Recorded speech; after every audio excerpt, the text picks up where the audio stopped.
Isinagawa ang ikalawang public consultation na punukalang Anti-Political Dynasty Bill sa University of the Philippines, Cebu ngayong araw, Huwebes, Pebrero 19. Nagtipon ang mga kongresistang miyembro ng House Committee on Suffrage and Electoral Reform upang talakayin ang panukalang batas na layong wakasan ang dinastiyang pampolitika sa bansa. Sa panayam ng Bombo Radio Cebu, iginiit ni Congressman Edgar Quirese na matagal ng mandato ng 1987 Constitution of the Philippines ang pagbabawal sa political dynasty. Ngunit ngayong araw ay wala pa ring naipapasang enabling law. Ayon kay Irise, ang konsentrasyon ng kapangyarihan sa iilang pamilya ang isa sa mga ugat ng katiwalian sa bansa, kung saan ang posisyon sa gobyerno ay naipapasa mula sa lolo, ama, anak at hanggang apo. Dagdag pa ng kongresista, kapag tuluyang naipapatupad ang tunay na pagbabawal sa political dynasty, mababawasan ang tinawag nilang kasakiman ng ilang opisyal na itinuturing na personal na pagmamay-ari ang pampublikong posisyon. Sinabi pa ni Irise na nakasalalay sa political will ng administrasyon at sa suporta ng Kongreso ang bilis na pagpasa ng panukala, lalo na kung may sapat na supermajority.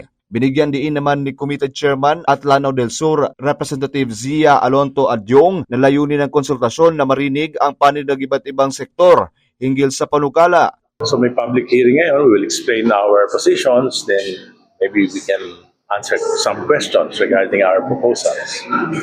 My advocacy against political dynasties predates the 1987 Constitution. Tingin ko yan yung main cause ng corruption dito sa bansa natin. At pag mawawala yan, tingin ko baka 70% ng corruption ay mawawala dito sa bansa natin.